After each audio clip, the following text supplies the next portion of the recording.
It's alive! It's alive! It's alive! I want to play a game.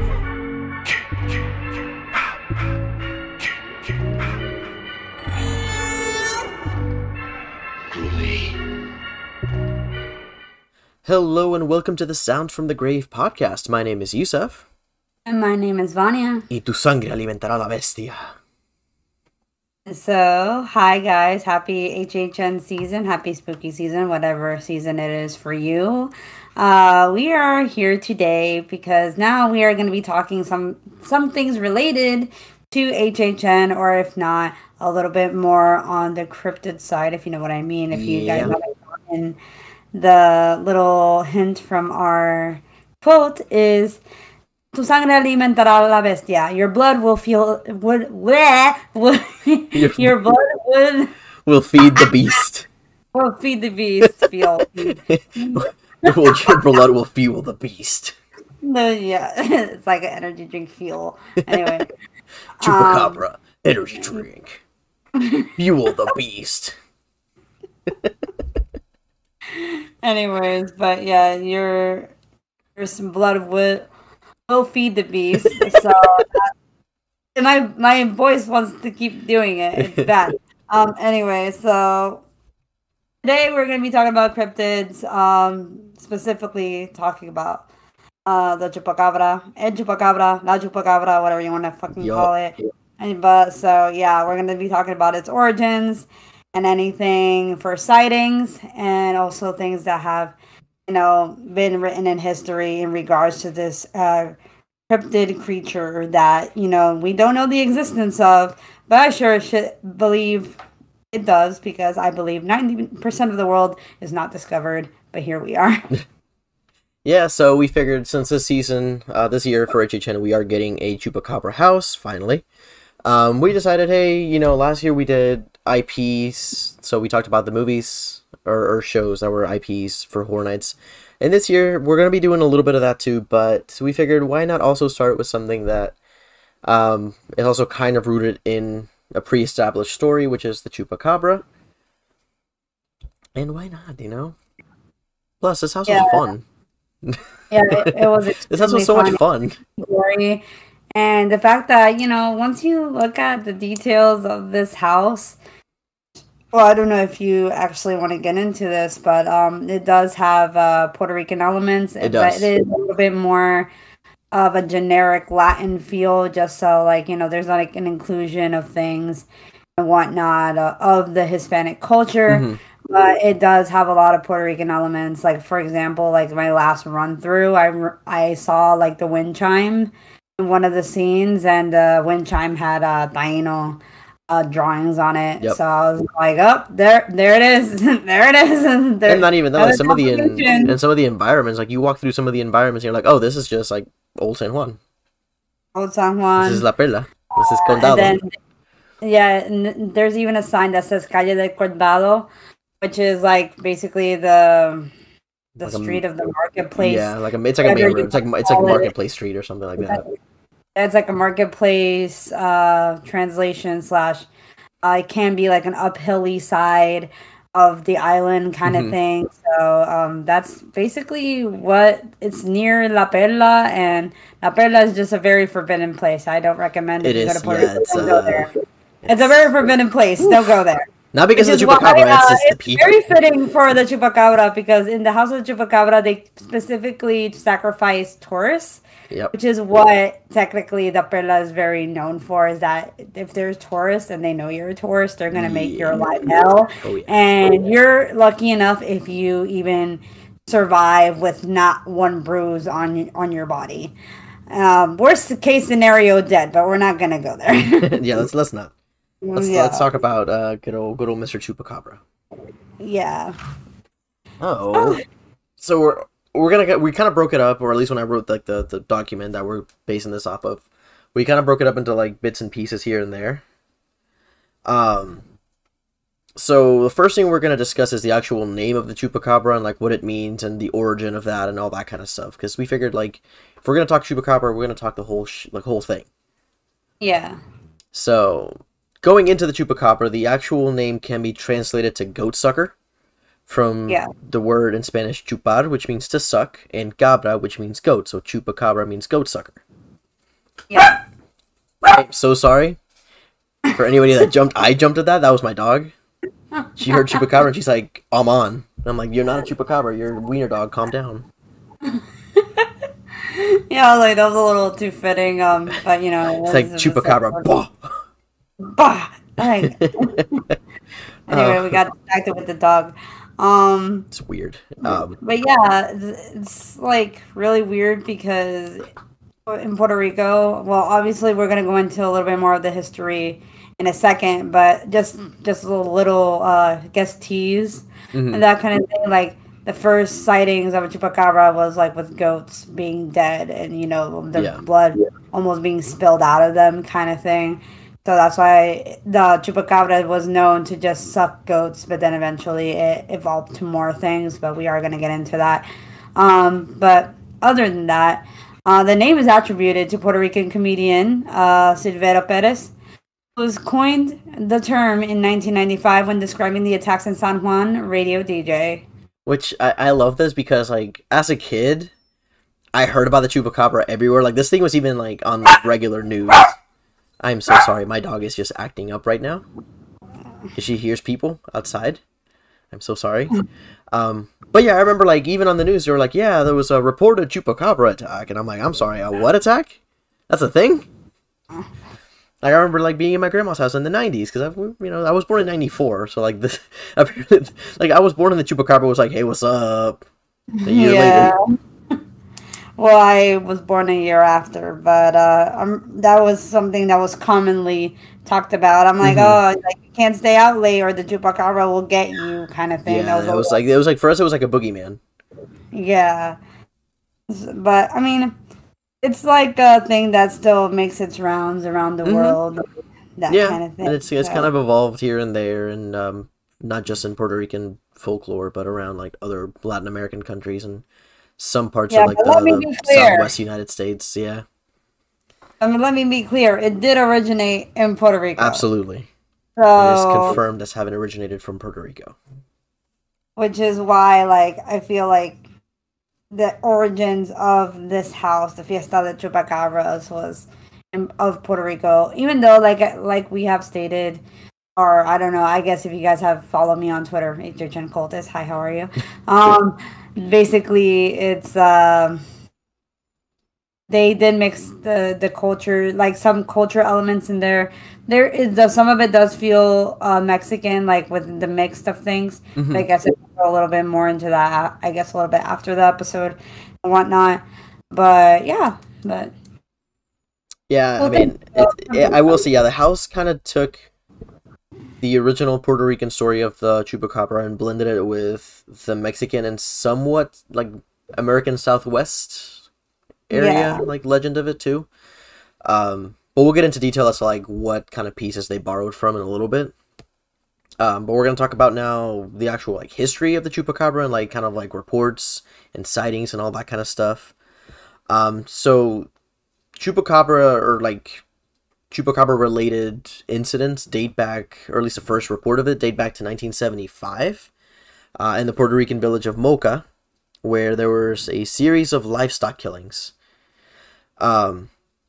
What's interesting is that they weren't just like killed and that's it. They were killed and they were drained of blood. So that's where people were like, oh, that's a little, it's a little weird. So at first people were blaming that on something called El Vampiro de Moca, which translates to the vampire of Moca. But before they did that, it was originally believed it was the work of a satanic cult as part of some kind of ritual sacrifices, which I think is wild as hell to me. I did not realize people thought in Puerto Rico there were satanic cults. Oh, well, Santeria, I know that, well, duh. Yeah, but I mean, like, I don't know. I don't think they would go that far as to go to like the satanic route. Have you, like, seen the way the Jibaros kill their livestock sometimes? And by livestock, I mean, like, chickens and shit. Like, they break their neck and they're like, drain it of blood. I'm like, I'm about to like, cook for my entire family. Be right back. I was like, fuck! My nana that took care of me in Puerto Rico used to do that shit. And guess what? She was Christian. But if I didn't know any better, I would like this woman worships Satan. Like, but the Jibaros used to live back in the day, you know? Like the There's a Jibaros thing. is translate, sorry. I need to tell you guys a little bit of a Spanish lesson. Jibaro means country people. So basically countrymen, countrywomen, Jibara, you know, that kind of thing. So basically people who don't live near the city, that they live with, you know, with little civilization near them. They survive basically off of what they have like in their surroundings. They plant, they hunt and all this other stuff. But basically like basic stuff like chickens and you know they have cows they for milk and all this other stuff like I had family who were jibaros too, you know, but you know it is what it is, but Hmm. I'm sure that's what they probably thought of besides you know the killings. I was like yeah jibaros or like you know satanic jibaros, but you know Yeah, or like they were very traditional. Like they followed the old like way back in the day traditions. Like that kind of thing too. yeah exactly. Yeah. But later on, there were some more killings of livestock reported around the island.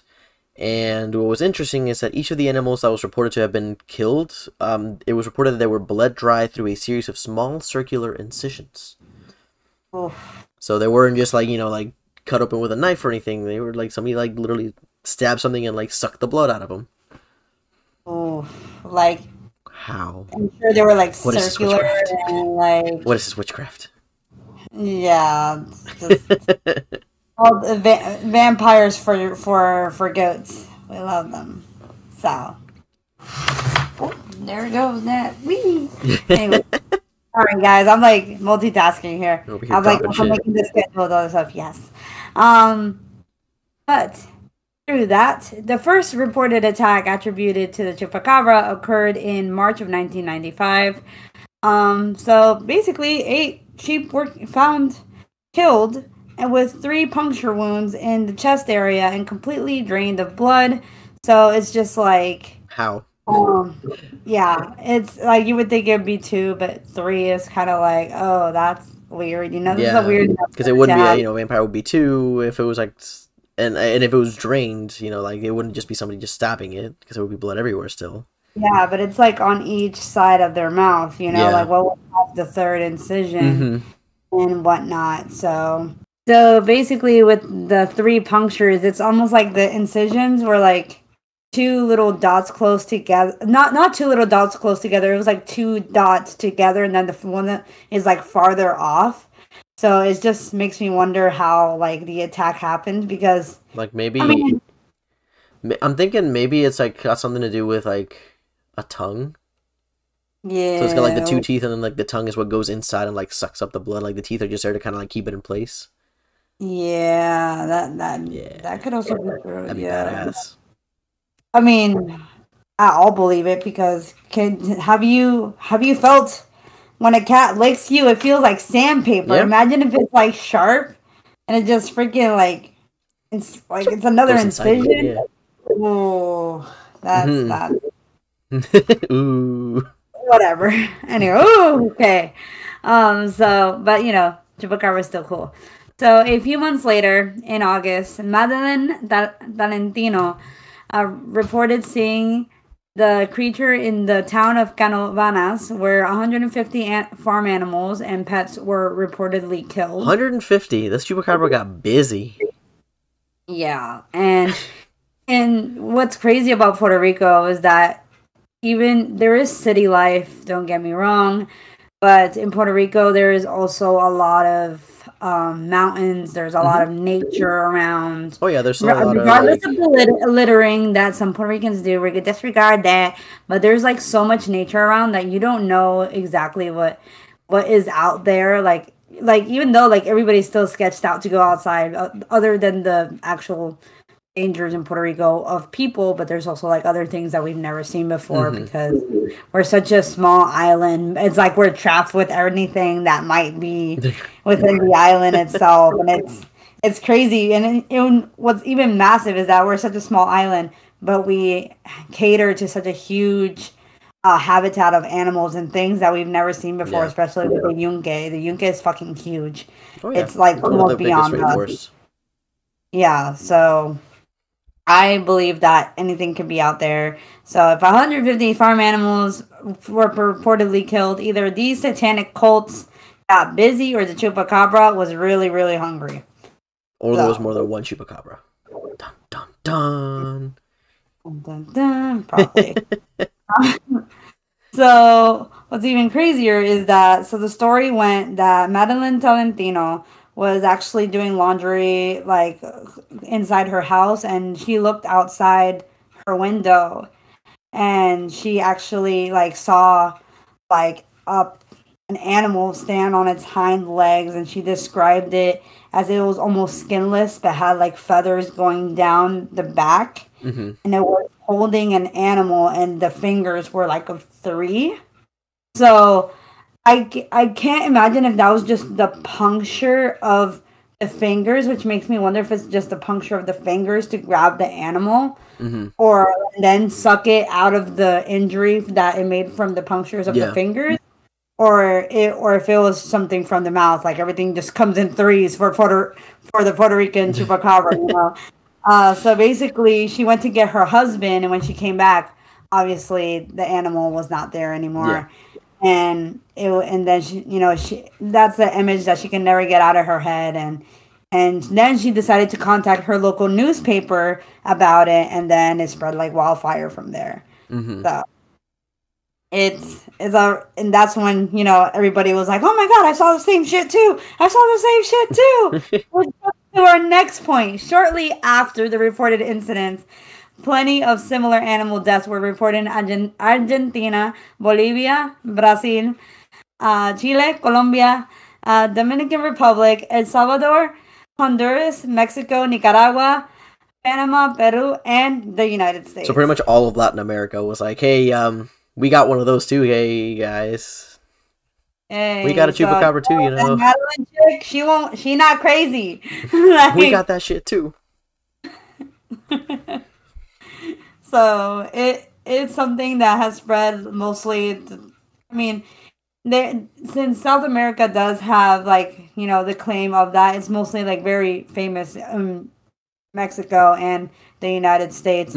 I don't know exactly in what states, but I'm pretty sure it's like I've heard it's like Texas like Texas, Utah, New Mexico, like those like Southwest states. Yeah. So I don't blame the chupacabra if it wants to live in those states. I'm like that's a lot of that's a whole lot of livestock. That's a whole lot of livestock. You do you, Chupi. A chupi chupi. A chupi chupi. Maybe that's why those lollipops are called Chupa Chups. The Chupa Chups. Their mascot should be the Chupacabra. Oh my god, yeah. The Chupacabra eats Chupa Chups. Chupa Chups. Chupa Chups. Sponsored by Chupacabra. Sponsored by Chupacabra. That's funny.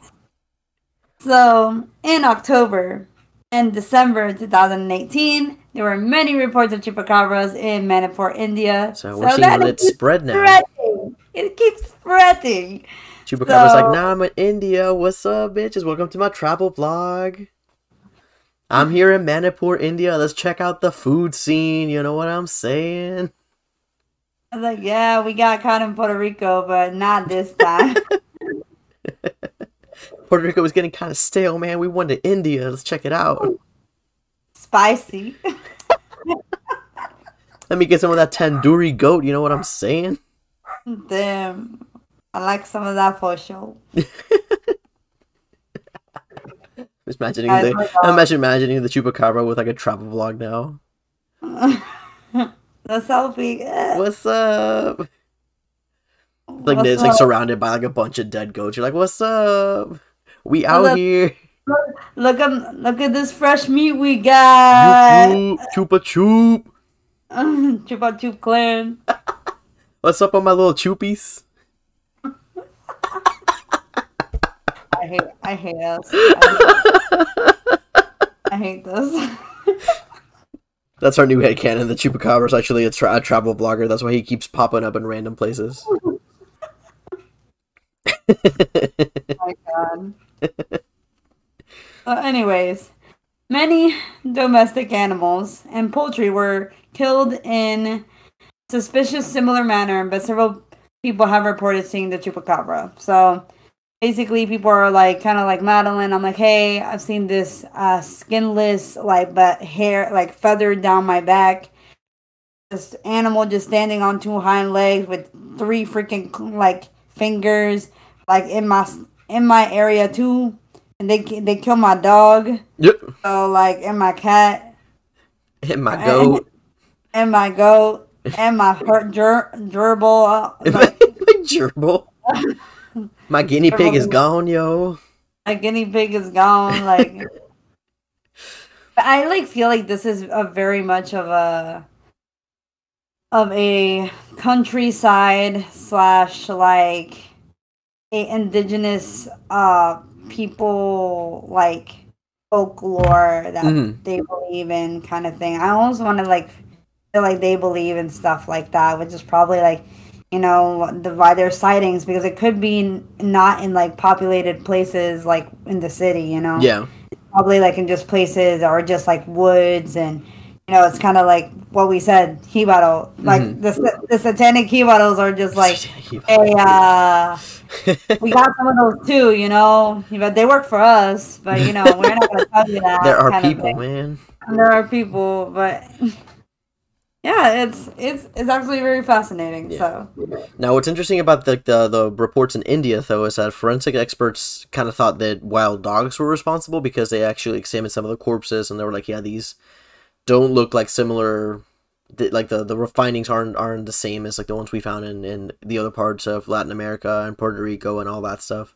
Like these were you can tell these were done by a different type of animal. So that's where they're like, oh, maybe it was a wild dog or a pack of wild dogs. Is that something that can happen as well? Yeah.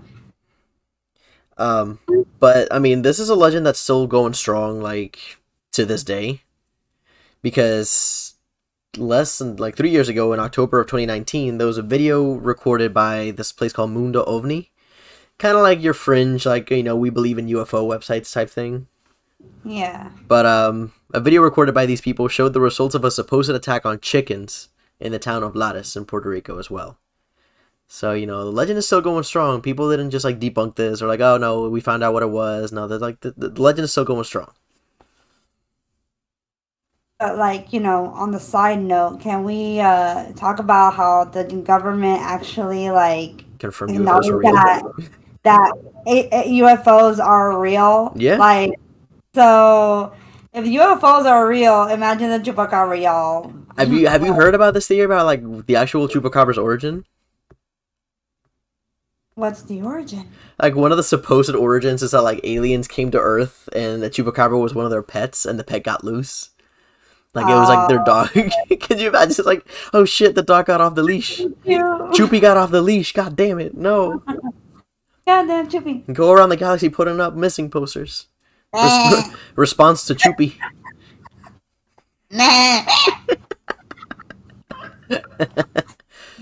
Just a picture of a little Chupacabra. It's like, yeah, you know, his name is Silky. Response to Chupi, though. Yeah. Some poor kid, you know, left the planet Earth just crying because he forgot his dog over there. Shit. So, like, that's why they were like, you know, why hasn't it been around for longer? So, yeah, because aliens came by in the 90s and left him there by accident. Yeah. Puerto Rico, man. We wild. And they went on a vacation to San Juan, and I was like, yeah, here. And I was like, where's Chupi? Shit. Meanwhile, Chupi's off the leash. All the way in fucking Mocha. Went to Conovan. Took on I was like, what's up? Recently, Lattes. And the truth is that UFOs... By the way, this is not true. Please don't quote me on this. That but I love that you're like, by the way, but UFOs though, but don't quote me on this. This ain't real. Don't quote me on this. UFOs or just on the search for Chupi? That's the whole. That's all it is. It's just like alien dog catchers are just looking for Chupi. Chupi, like, come home. And we're like, where the fuck is that damn dog at?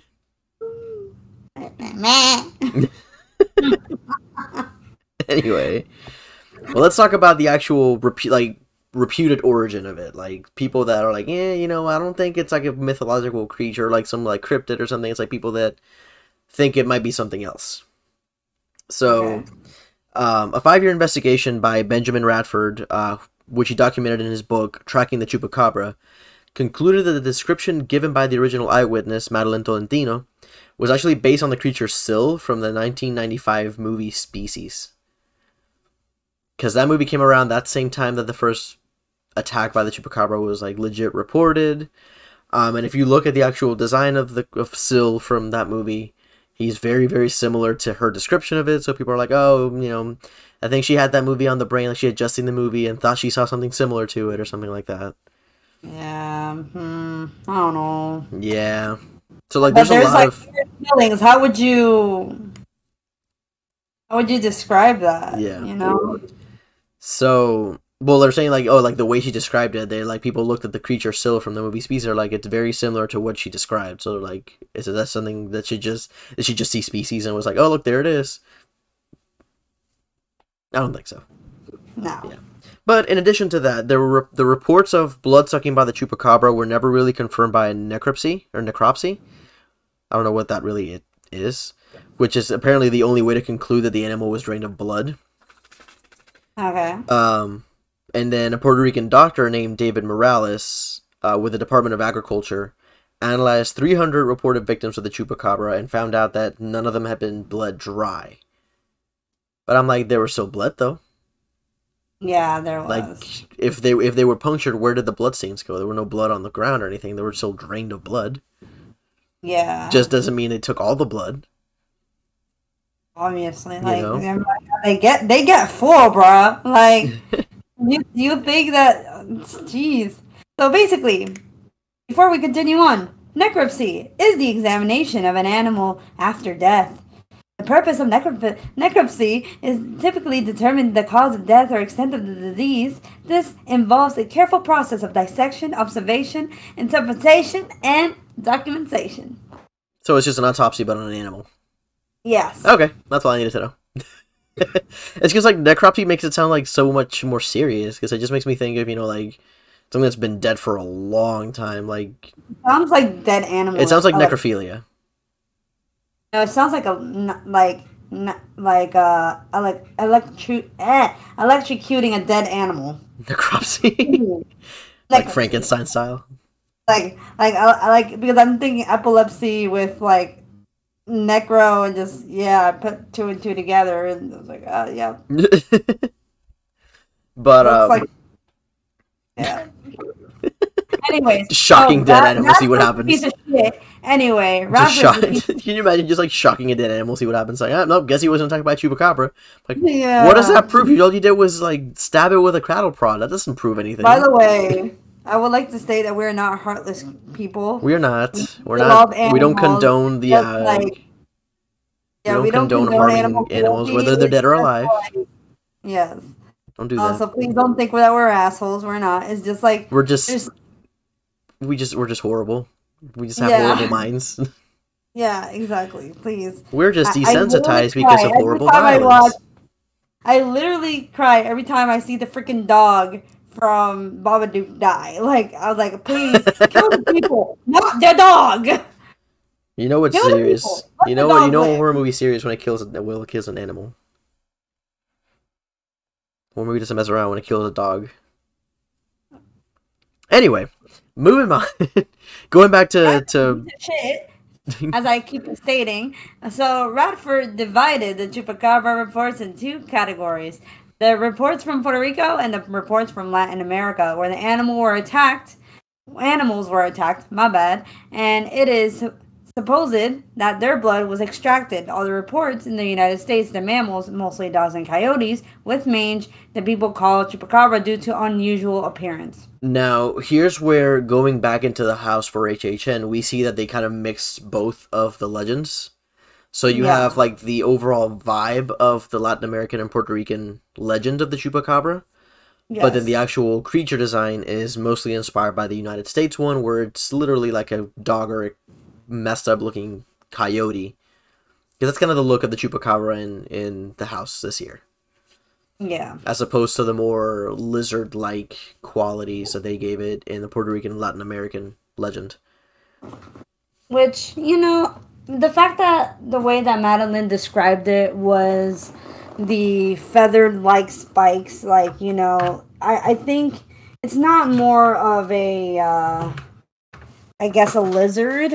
I kind of, like, want to say that it was still very much, well, it can be a lizard because, you know, it's, like, cold blood and all that shit. But, like, the fact that it had, like, other warm features to it, it was the part that's just kind of, like, weird about it, I guess, because it did say that it had, like, really weird holes on its body, like on the facial features that she claimed.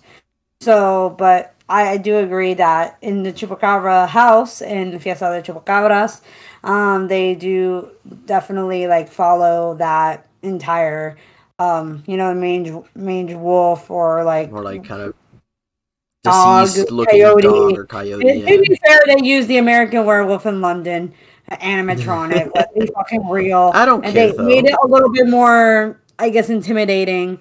With like, I guess, red eyes. They changed facial features here and there. Yeah, but still pretty solid, pretty huge. Still, you know, still looks good. Because they make them look enormous compared to like something that's like, you know, probably like animal sized. Yeah. So going back to more of its origin, though, in late October of 2010, University of Michigan biologist Barry O'Connor concluded that the Chupacabra reports in the U.S. specifically were just coyotes infected with a parasite called Sarcoptes scabiei, which is essentially like a parasite. So it's like it's like a skin disease.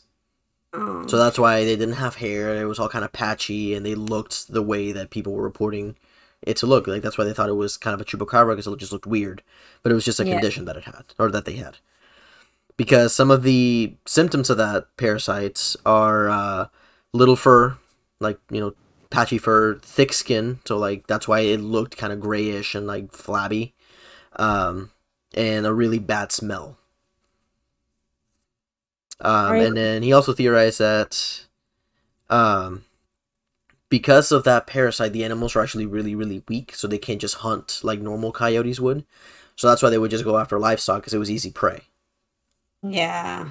So that's like, he was kind of tying those knots together. It's like, hey, it's not like some cryptid, it's just a deceased coyote attacking livestock, because that's really the only thing it can do. Yeah. It's sad. Yeah. But still. I mean, but the way that people have like been taking the pictures of like different kinds of chupacabra like appearances, I guess, it's just kind of very weird, you know, like, because it does look, I mean, it does look like a dog, but it just looks very different. It just looks like it can stand on its hind legs, but, you know, besides the three fingered features, which I feel like, not that every dog has them, but, you know, like how the paws are just so close together, but sometimes have it like this most of the time. Yeah. So, like, you know. Yeah, it could also just be like a genetic deformity that these dogs have, or coyotes have. That could explain why they have that certain appearance.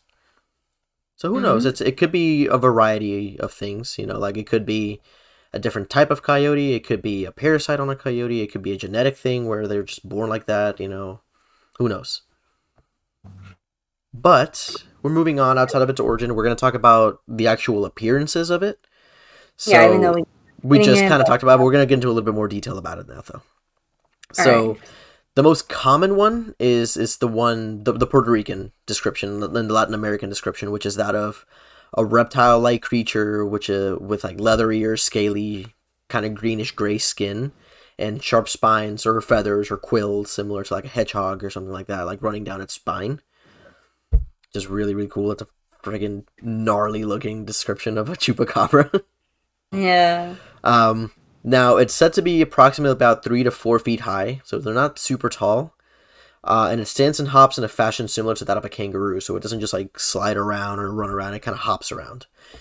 Which kind of reminds me of like the compies from like Jurassic Park, because they were about like chicken sized.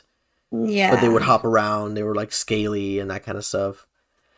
But I'm imagining that a little bit bigger but with spikes. Yeah. I'm like, that's kind of badass though. I see that thing running at me, I'm like, just let it take me at this point, I'm done. I ain't running from that. I ain't hopping away from that. This thing hopping. I'm curious as to like, cause I don't know. I've never really heard of anybody describing what kind of sound it makes. Yeah, that's definitely. I'm curious as to like, what does this thing sound like? Like, does it sound like? No, I'm kidding. I don't Does know. it sound like, you know, like everything's freaking clackety to me. I'm like, does it sound like a lizard where it just goes, you know, kind of like slithering around and like that type of noise, like a Komodo dragon type noise or that? Or does it sound a little bit more human? Yeah.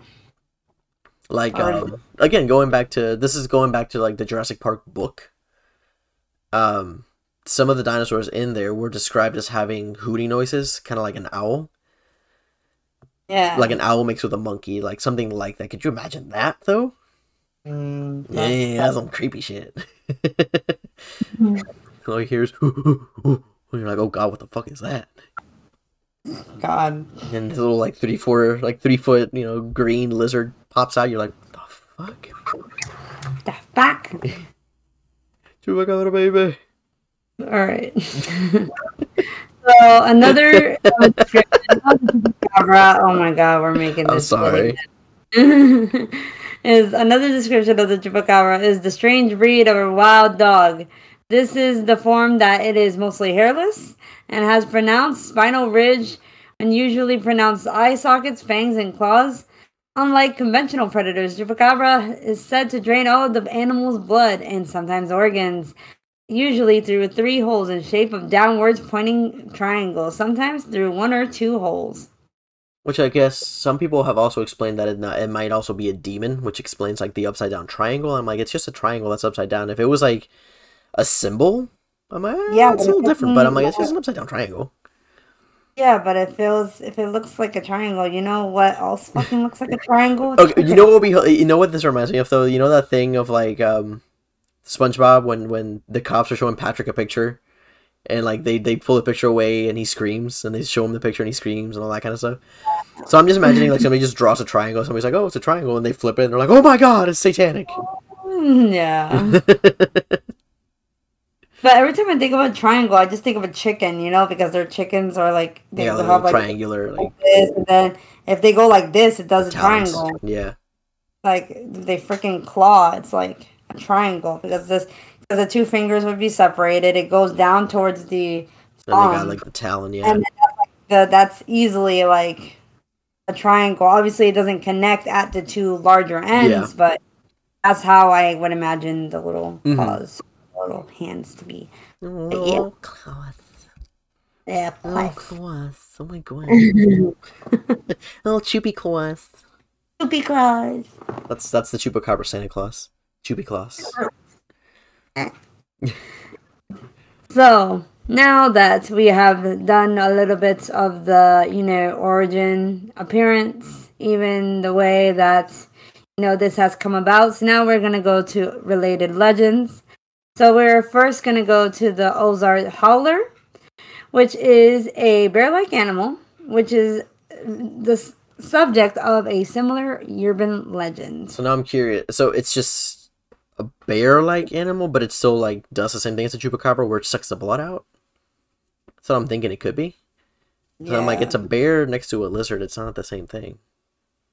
No. I don't know. I kind of have a hard time believing that. There's also this one in Chile called the Peuchens.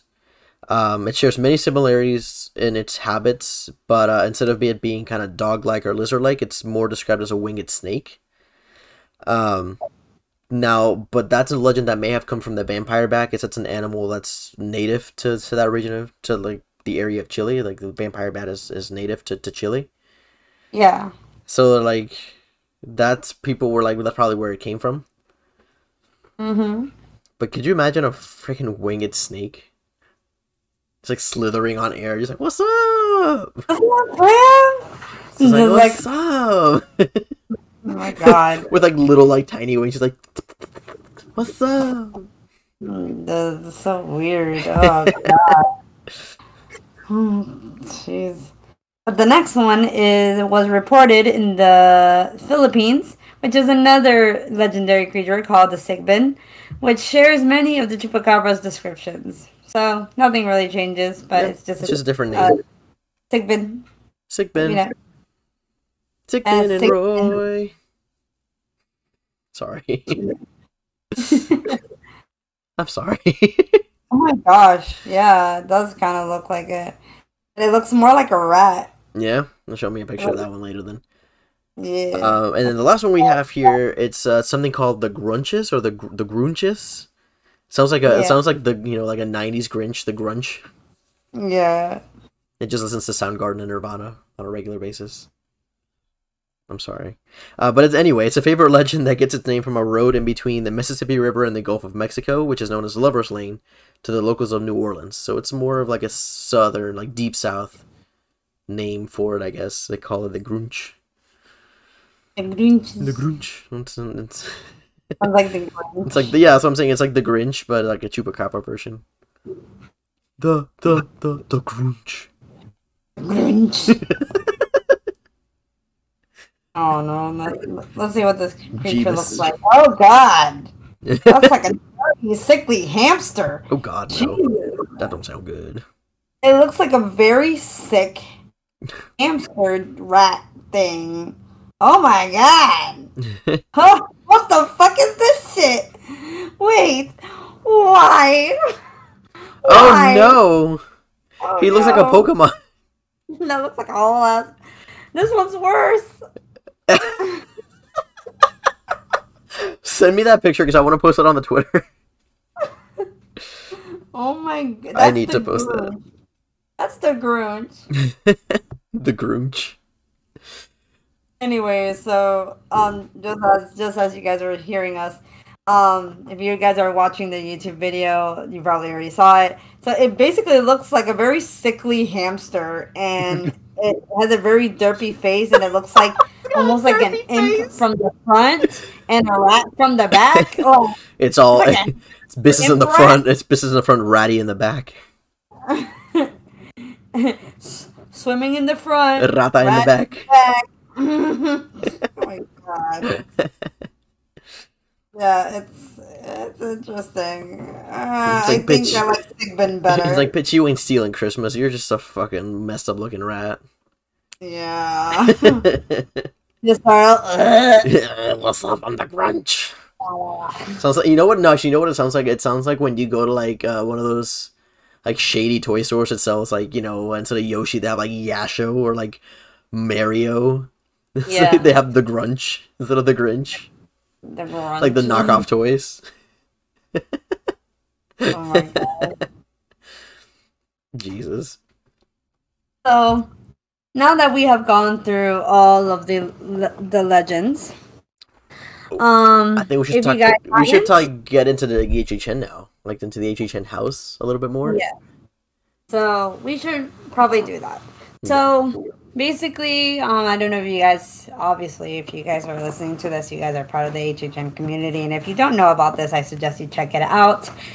So, Discover Universal dropped a story of the Chupacabra, and it's basically about a little girl that works with her parents, making masks, and when it comes to the masks are, the way I describe it to you guys, the mask, in Puerto Rico, we have something called a traditional mask called El Gigante. Mm-hmm. El Gigante is basically our festival mask that we have in our island.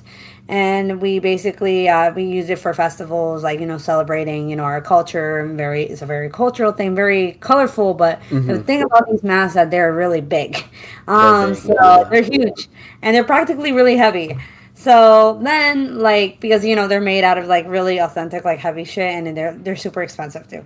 But then, like, there's also like other masks that in Mexico that they have that they similarly use for like their festivals, and it's more of a flatter design, but it's still not as intricate and in your face, kind of like the Yeah. Puerto Rican one, because the Puerto Rican one is very three dimensional, which basically it can make it very dangerous if these scare actors were to swing they're at themselves at They you. could not only hurt themselves, they could hurt other people. They could, hurt somebody. Period. Yeah, Because they're hurt big, someone. bulky masks. They're heavy.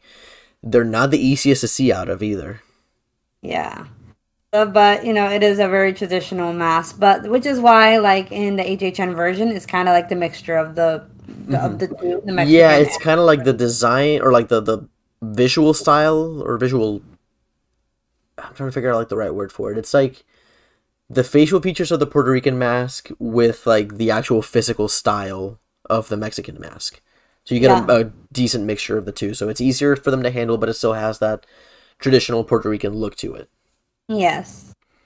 So in the house, it's meant to look kind of like a animal or like a chupacabra kind of looking mask. It can be the mask can be of anything. To be fair, it can be very traditional, like of a Yeah. sun and all this other stuff. So basically, like the little girl's name is Rosalia, and she basically made masks for her family, and then she actually was the one that delivered it on the day of the blood, which is the day that they make a really big festival in El Condado, and like and they just throw a really big party that it's like she believed that it was like a day of patronism and fun and all this other stuff. But then obviously she wanted to go to the festival. Her dad was like, no, you can't because you're too young. You won't understand what is going on in due time. You will understand what's going on in the festival, but right now you just don't have the age, so you're gonna stay here with your uncle. So basically, the little girl had already made masks for for her family, basically her mom and the dad, and they go off to the festival. They leave little Rosalia at home. Sad, sad.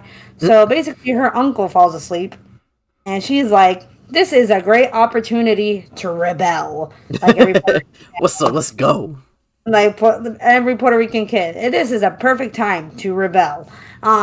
She goes out the front door, goes to the festival, wears her mask. She's all happy. She's like, heck yeah, I'm at this festival. My parents told me that I shouldn't go to. I am having so much fun. Look at all this cool stuff. And then she sees something disturbing. She hears a very like in person in her like intolerable pain of like screaming and all this other stuff, and then he sees like there's a guy tied up and saying help me, all this other stuff.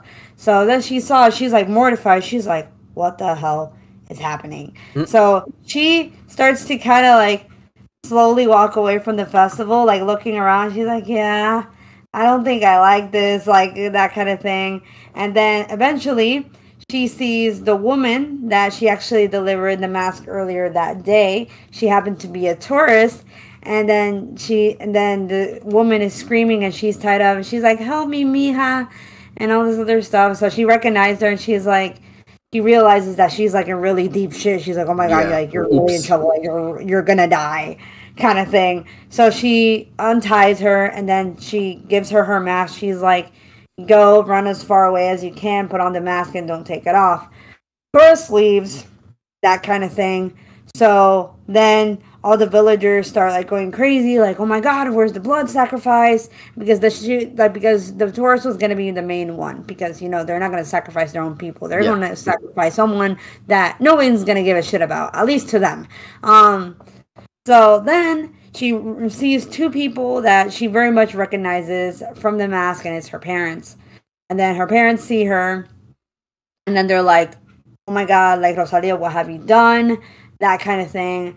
And then eventually They hear like a really like large growl, and fucking like steps are like fucking on the floor, and then everybody starts falling on the floor, like like rubbing their fingers, and like praying, like Kind of like it's praying, almost yeah. like a worship of fear. Mm-hmm. It's a worship of fear, and then they're like, tu sangre alimentará la bestia, like like your blood will feed the beast. And they also said, oh, like, it's a dia de la sangre, like there has to be a Yeah. sacrifice.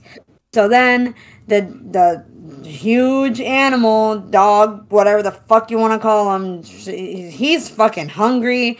So he looks directly at the family, like basically Rosalia's family. And then all of a sudden, like, the dad is like, I like, you guys go. I'm going to stay. I'll be the sacrifice. I have to do this. So then, the wife is like, no, you can't do this. And then the husband's like, I have to, like, the beast has to feed. And then he goes, kneels down, kisses his little girl. He's like, this is the family tradition that you have to maintain. you have to maintain, because this is like the cause, like you let a tourist live, and now this is like a punishment kind of thing. Mm-hmm. Like, I have to die. You have to basically be without a dad. So he sacrifices himself. The beast freaking sniffs him, growls, all this other stuff. Finally eats the dad. The dad is like in wrenching pain, and then there's like a whole chant of people saying like, tu sangre alimentará la bestia, tu sangre alimentará la bestia. And then eventually the beast was finally content. He leaves back to like away from the village, and then they finally have like the rain, because they've been in drought for some time. And that's when it washes off all the blood from all the sacrifices that they did that night. And then years passed, and her mom is probably dead at this point, and Rosalia owns like a shop, a mask shop in El Condado. And so in the marketplace, another tourist comes. She's like, hey, like, I'm here for your Day of the Blood festival. Like, this is gonna be so cool. You guys are so patriotic to your festival kind of thing. Yeah. And then she's like, yeah, like, this is something that, like we enjoy having. Like, you should buy a mask and you should participate. And then she's like, yeah, like, that's what I came here for. Like, thank you so much. And she's like, what's your name, miss? And then, she was known as the fabricator of mask, or mask maker. Mask maker, yeah. Fabricadora de máscara. That's her formal Spanish name, but everybody knew her as Rosalia. So she basically was continuing the tradition of the Day of the Blood, even though she came from a very innocent mind, now to sacrificing the tourists that are on the island, and anybody that visits the island or the condado, or for that specific day. So it's a very intense story. Yeah, it's wild. Yeah, it's a lot, because I haven't heard the Discover Universal stuff yet, so I didn't even know about any of that. I need to take a time and like sit down and listen to everything. I know they're not super long or anything. I just need to take the time to do it. Yeah. It's interesting how they kind of went a different route of like, oh, it's not just this random creature that goes around killing livestock. It's like this creature that we idolize, that we worship, and that we sacrifice people to. So it's a very interesting take on it, and it's very similar to kind of like other Latin American legends, especially like the Mayans, and how they would do blood sacrifices to appease the gods or whatever. Yeah. So it's very similar to what they do with this here. So in this case, they kind of made the Chupacabra a mythological creature more than a cryptid. So it's interesting. But in the beginning of the house, you do see La Fabricadora de Máscara. Yeah. So you see Rosalia in the beginning of the house. That's the very first person that you see. Yeah. Which is really funny, because she scared me the first time, because I was just like looking at like the little fireworks that pop off at the beginning, and like looking at literally like the buildings in the background. I'm like, oh, this is so cool. I feel like I'm in Puerto Rico again. And then she pops up and starts saying stuff. I'm like, oh god, stop it. Yeah. No, back away. No. Back away. Away with you. So yeah, that gives me a little bit more background as to like exactly why I saw more people dressed in like tribal masks and all that kind of stuff instead of more Chupacabra itself. Yeah. It's just like these people that, you know, they're sacrificing to the beast. Yeah. And then you do see people trying to escape, like the tourists that are trying to escape the Chupacabra, like, you know, the blood sacrifice. Like, we're doing this because we're not doing this to appease the Chupacabra itself. We're doing this to keep ourselves safe because we're afraid of it. Yeah. So, like, if it takes them, it's going to leave us alone. Yeah, for sure. So, yeah. It's a very interesting take. It is a really, really different take. I wasn't expecting it to be like that when I first heard about it. Because, like, I thought at first it was going to be like, oh, you know, like, it's this traditional, like, party celebrating the legend of the Chupacabra, but then the Chupacabra comes in and wrecks shit. Because they're like, oh, you know, it's this creature, we don't really, you know, like, believe in it, but it's part of our tradition, so we're going to, you know, carry it on. And I was not expecting it to be a murder cult that's like, let me sacrifice you to the Chupacabra type thing. Yeah, so it leaves us alone and it gives us rain. Yeah. You're the ofrenda.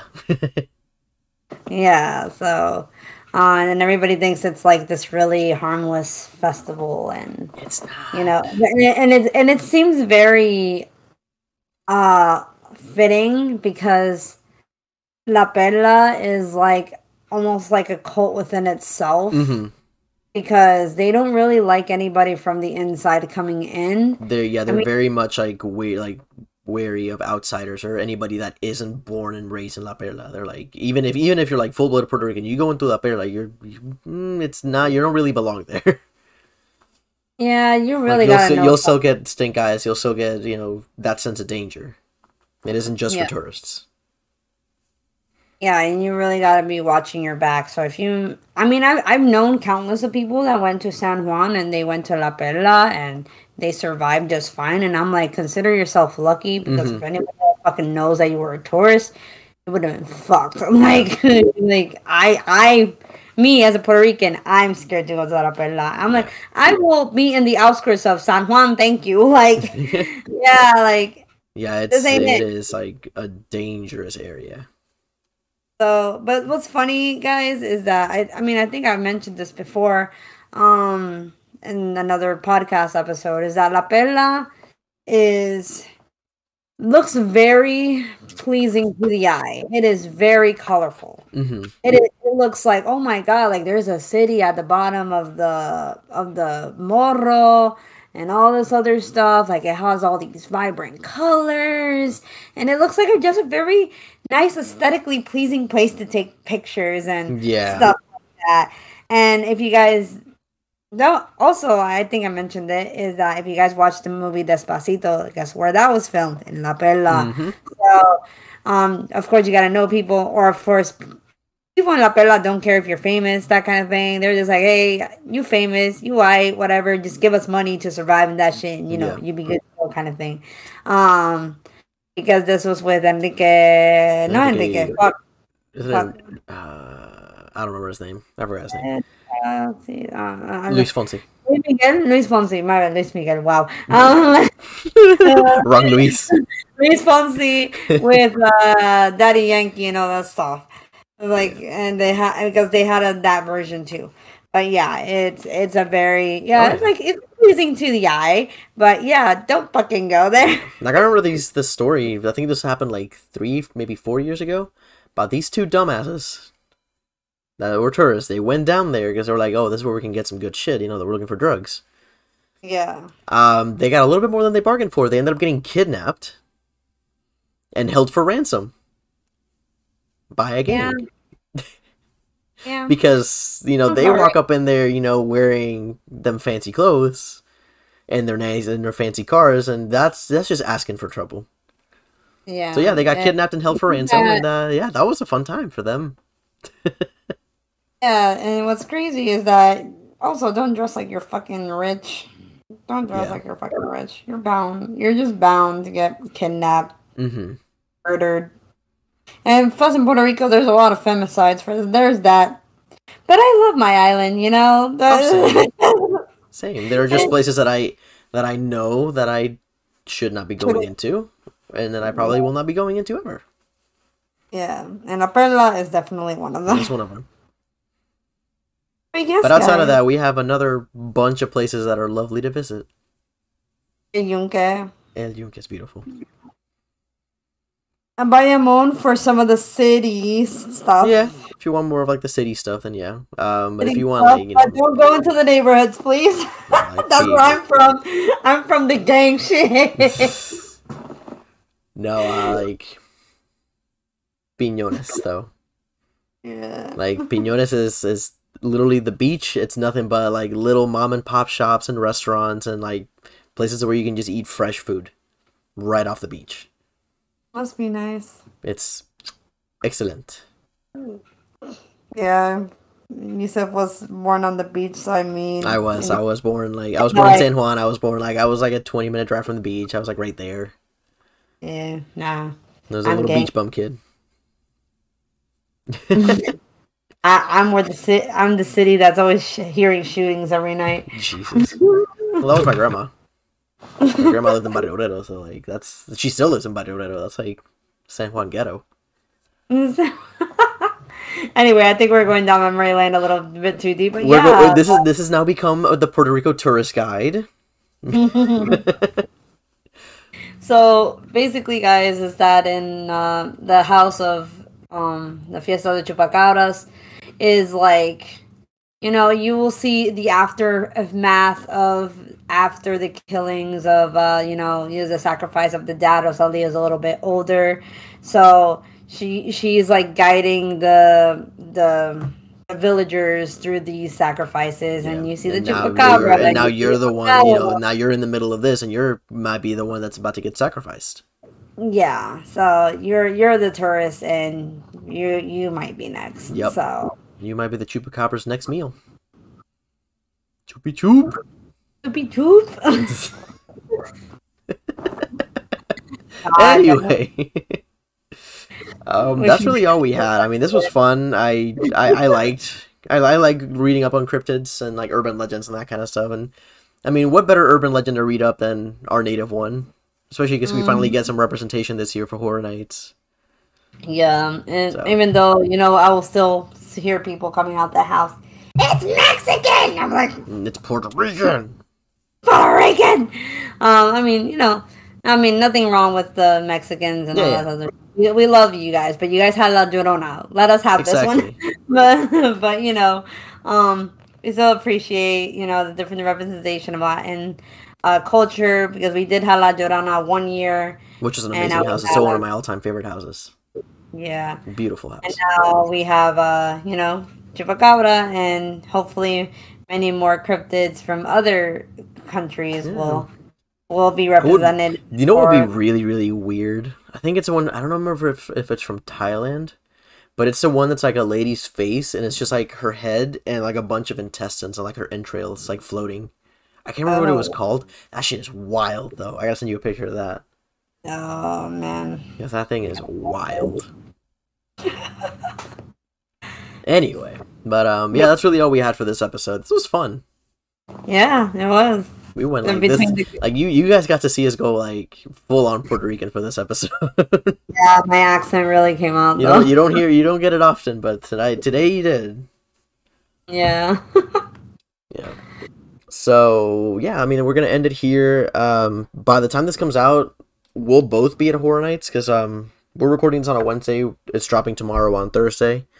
We'll both be at Horror Nights. We're gonna be meeting up, and if you guys see us, don't be afraid to come up to us and yell stupid shit at us. We love friends and take pictures with us. Yeah, and because I like we like interacting with people. We like friends. Yeah. But before we finish up our lovely Chupacabra themed episode today, we're gonna swing it on down to you, Vania, and if you can just tell us a little bit about yourself and what you kind of do. So, hi guys. Hi, Vania. Anyway, so I hate myself. This isn't an AA meeting. Calm down. I always do that shit.